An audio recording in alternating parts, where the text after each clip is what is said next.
Daddies home. ನಮಸ್ಕಾರ ಸ್ನೇಹಿತರೆ, KGF ನಂತರ ರಾಕಿ ಬಾಯ್ ಕಮ್ ಬ್ಯಾಕ್ ಮಾಡ್ತಿರೋ ಟಾಕ್ಸಿಕ್ ಬಗ್ಗೆ ನಿಮಗೆ ಗೊತ್ತಿರದ 5 ವಿಷಯಗಳು ಇಲ್ಲಿವೆ. ಈ ಸಿನಿಮಾದಲ್ಲಿ ನಯನತಾರಾ ಯಶ್ ಅವರಿಗೆ ಹೀರೋಯಿನ್ ಅಲ್ಲ, ಬದಲಾಗಿ ತಂಗಿ ಪಾತ್ರ ಮಾಡ್ತಿದ್ದಾರೆ ಅನ್ನೋದು ನಿಮಗೆ ಗೊತ್ತಾ? ಸ್ನೇಹಿತರೆ, ಟಾಕ್ಸಿಕ್ ಸಿನಿಮಾದ ಟ್ಯಾಗ್ ಲೈನ್ ಗಮನಿಸಿದ್ದೀರಾ? A fairy tale for grown-ups ಅಂತ ಇದೆ. ಅಂದ್ರೆ ಇದು ಕೇವಲ ಮಾಮೂಲಿ ಗ್ಯಾಂಗ್ಸ್ಟರ್ ಕಥೆಯಲ್ಲ, ಇದರಲ್ಲಿ ಡಾರ್ಕ್ ಹ್ಯೂಮರ್ ಮತ್ತು ವಯಸ್ಕರಿಗೆ ಮಾತ್ರ ಸಿನಿಮಾವಾದ ಹಸಿ ಬಿಸಿ ಮೇಕಿಂಗ್ ಇರಲಿದೆ.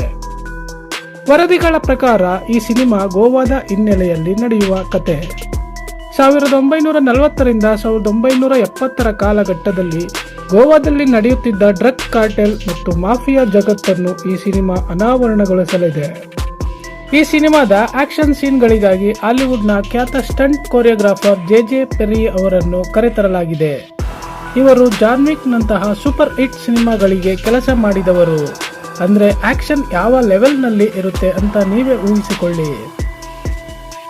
ಈ ಸಿನಿಮಾದಲ್ಲಿ ಬರೀ ಯಶ್ ಮಾತ್ರವಲ್ಲ, ದೊಡ್ಡ ತಾರಾ ಬಳಗವೇ ಇದೆ. ನಯನತಾರಾ ಯಶ್ ಅವರ ತಂಗಿಯ ಪಾತ್ರದಲ್ಲಿ ಕಾಣಿಸಿಕೊಳ್ಳಲಿದ್ದಾರೆ ಎನ್ನಲಾಗಿದೆ. ಕಿಯಾರಾ ಅಡ್ವಾಣಿ ಸಿನಿಮಾದ ಮುಖ್ಯ ನಾಯಕಿ.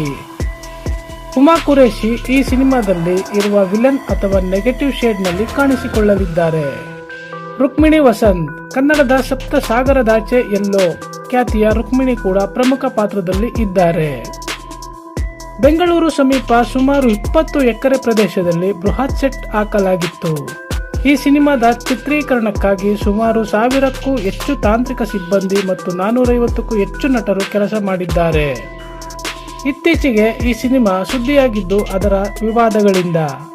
ಸೆಟ್ ನಿರ್ಮಾಣಕ್ಕಾಗಿ ಅರಣ್ಯ ಭೂಮಿಯಲ್ಲಿ ಅಕ್ರಮವಾಗಿ ಮರಗಳನ್ನು ಕಡಿಯಲಾಗಿದೆ ಎಂಬ ಆರೋಪ ಕೇಳಿಬಂದಿತ್ತು. ಈ ಬಗ್ಗೆ ಎಫ್ಐಆರ್ ಕೂಡ ದಾಖಲಾಗಿದೆ. ಅಲ್ಲದೆ ಟೀಸರ್ನಲ್ಲಿರುವ ಕೆಲವು ಧಾರ್ಮಿಕ ಚಿತ್ರಣಗಳ ಬಗ್ಗೆಯೂ ಆಕ್ಷೇಪ ವ್ಯಕ್ತವಾಗಿತ್ತು. ಟಾಕ್ಸಿಕ್ ಕೇವಲ ಪ್ಯಾನ್ ಇಂಡಿಯಾ ಅಲ್ಲ, ಇದೊಂದು ಗ್ಲೋಬಲ್ ಸಿನಿಮಾ. ಇದನ್ನು ಏಕಕಾಲದಲ್ಲಿ ಕನ್ನಡ ಮತ್ತು ಇಂಗ್ಲಿಷ್ ಭಾಷೆಗಳಲ್ಲಿ ಶೂಟ್ ಮಾಡಲಾಗುತ್ತಿದೆ. ಆಮೇಲೆ ಉಳಿದ ಭಾಷೆಗಳಿಗೆ ಡಬ್ ಮಾಡಲಾಗುತ್ತದೆ. ಈ ಸಿನಿಮಾ 2026ರ ಮಾರ್ಚ್ 19ರಂದು ವಿಶ್ವದಾದ್ಯಂತ ಅದ್ದೂರಿಯಾಗಿ ತೆರೆಗೆ ಬರಲಿದೆ. ಸ್ನೇಹಿತರೆ, ಈ ವಿಡಿಯೋ ನಿಮಗೆ ಇಷ್ಟ ಆಗಿದ್ರೆ ದಯವಿಟ್ಟು ಲೈಕ್ ಮಾಡಿ, ಶೇರ್ ಮಾಡಿ. ಏನಾದರೂ ಅನಿಸಿಕೆಗಳಿದ್ರೆ ಕಮೆಂಟ್ ಮಾಡಿ ಅಂತ ಹೇಳ್ತಾ ಈ ವಿಡಿಯೋ ಮುಗಿಸ್ತಾ ಇದೀವಿ. ಧನ್ಯವಾದಗಳು.